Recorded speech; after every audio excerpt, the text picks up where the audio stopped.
Bonjour tout le monde, on va voir un petit exercice sur électrostatique dans les milieux diélectriques. Cet exercice traite un condensateur blanc qui est rempli par un diélectrique LHI, c'est-à-dire linéaire, homogène et isotrope, de permittivité relative epsilon R. Les armatures distantes de D sont soumises à une différence de potentiel. Après, on isole le condensateur pour maintenir sa charge constante. Soit sigma L, donc ça c'est L, la densité surfacique des charges libres de l'armature positive, et OZ, l'axe orthogonal aux armatures. Première question, détermine le champ électrostatique E0 créé par les charges libres entre les armatures en l'absence de diélectrique, puis le champ électrique macroscopique E en présence du diélectrique. On a une deuxième question qui dit en déduire le vecteur polarisation P. On a une troisième question et une quatrième question qu'on va voir après. Donc, ici, puisqu'on a déjà déterminé directement le champ électrostatique E0 dans électrostatique 1, dans l'électrostatique dans le vide, ici on va déterminer le champ E0 en utilisant le vecteur déplacement électrique D. Donc, pour ce qui concerne le vecteur déplacement électrique, pourquoi il est très intéressant? Parce qu'il ne tient compte que des charges libres. Donc il faut savoir que la divergence de notre vecteur déplacement électrique D est égale à roue libre, ce qui implique que le flux de D égale à la somme des charges libres. Donc vous voyez bien qu'on n'a pas d'epsilon, on n'a rien du tout, donc il ne tient compte que des charges est exactement des charges libres, ce qui rend ce vecteur très intéressant.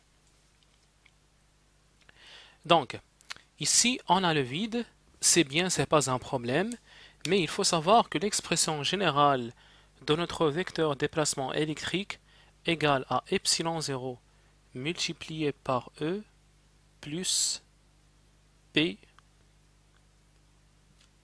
sachant que ce champ E, c'est le champ macroscopique.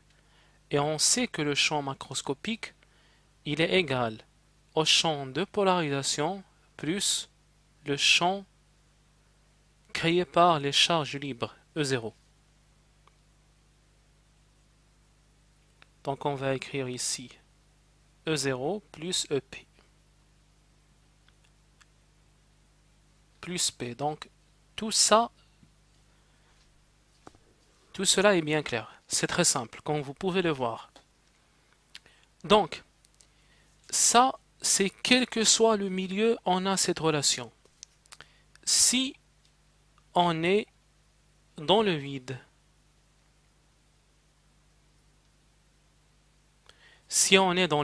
eh bien, on ne parle même pas de vecteur polarisation et on ne parle même pas de champ de polarisation. Si on est dans le vide, P n'existe pas, EP n'existe pas. Je ne vais même pas écrire 0, je vais dire ça n'existe même pas. Dans le vide, bien entendu. Donc cela implique que dans le vide, D égale à tout simplement epsilon 0, E0. Donc ça c'est dans le vide.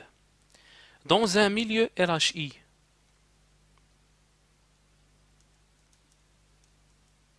c'est-à-dire linéaire, homogène, isotrope, dû à la linéarité D égale à epsilon E. Sachant que E, c'est tout simplement le champ macroscopique. Donc vous voyez bien que les choses, ils sont très simples. Donc il faut savoir vraiment cette relation qui est générale. Ça c'est valable dans un milieu quelconque, que ça soit le vide, que ça soit LHI, que ça soit n'importe quel milieu. Et dans un milieu LHI qui est un milieu particulier, donc bon, la plupart des diélectriques sont des milieux LHI, presque la plupart. Donc on a D égale à epsilon E. Et puisque ça c'est valable quel que soit le milieu, on peut écrire epsilon E plus P. Donc essayez d'utiliser le vecteur déplacement électrique pour déterminer le champ électrostatique E0 créé par les charges libres en l'absence de diélectrique. Et puis, vous pouvez aussi déterminer le champ électrique macroscopique E en présence du diélectrique.